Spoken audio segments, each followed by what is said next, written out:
Koottanad town നവീകരണത്തിന്റെ ഭാഗമായി കയ്യേറ്റങ്ങൾ അളന്ന് തിട്ടപ്പെടുത്തുന്ന പ്രവൃത്തികൾ തുടങ്ങി. സംഘർഷ സാധ്യത കണക്കിലെടുത്ത് വൻ പോലീസ് സന്നാഹത്തോടെയായിരുന്നു റവന്യൂ വകുപ്പ് പ്രവർത്തനങ്ങൾ പൂർത്തിയാക്കിയത്. നിലവിൽ ഏറെ പരാധീനതകൾ അനുഭവിക്കുന്ന കൂറ്റനാട് ടൗൺ നവീകരിക്കണമെന്ന ആവശ്യത്തിന് വർഷങ്ങളുടെ പഴക്കമുണ്ട്. ഇതോടെയാണ് എംഎൽഎയും മന്ത്രിയുമായ എം പി രാജേഷിന്റെ നേതൃത്വത്തിൽ ടൗൺ വികസനത്തിന് പദ്ധതി രൂപീകരിച്ചത്. ഇതിന്റെ ഭാഗമായുള്ള നടപടിക്രമങ്ങൾക്കാണ് ഇപ്പോൾ റവന്യൂ വകുപ്പ് തുടക്കം കുറിച്ചിട്ടുള്ളത്. കൂറ്റനാട് ടൗൺ നവീകരണത്തിന്റെ ഭാഗമായുള്ള വിജ്ഞാപനം ഇറക്കുന്നതിനുള്ള നടപടികൾ അന്തിമഘട്ടത്തിലാണ്. ഈ പ്രവർത്തനവുമായി ബന്ധപ്പെട്ടാണ് ചൊവ്വാഴ്ച രാവിലെ മുതൽ സ്ഥലം മാർക്ക് ചെയ്യുന്ന നടപടികൾ ആരംഭിച്ചത്.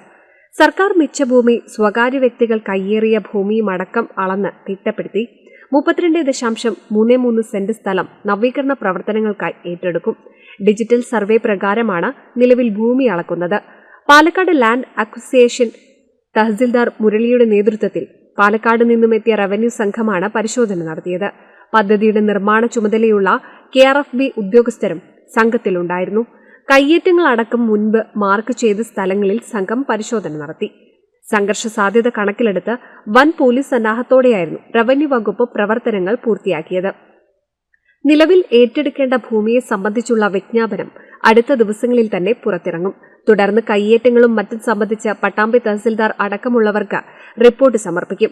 ഇതേ തുടർന്ന് കയ്യേറ്റങ്ങൾ പൊളിച്ചു നീക്കാൻ നോട്ടീസ് നൽകുകയും അല്ലാത്തപക്ഷം റവന്യൂ വകുപ്പ് പൊളിച്ചു നീക്കൽ നടപടികളിലേക്കും നീങ്ങും. ചൊവ്വാഴ്ച രാവിലെ മുതൽ ആരംഭിച്ച ഭൂമി അളക്കുന്ന പ്രവർത്തനങ്ങൾ ഉച്ചവരെ നീണ്ടു. വിജ്ഞാപനത്തിന്റെ ഭൂമിയുമായി ബന്ധപ്പെട്ട വിശദ വിവരങ്ങളുണ്ടാകും. പട്ടാമ്പി താലൂക്ക് തഹസിൽദാർ TP കിഷോർ അടക്കമുള്ള റവന്യൂ ഉദ്യോഗസ്ഥരും സ്ഥലത്തെത്തിയിരുന്നു. NCV news Thrithala.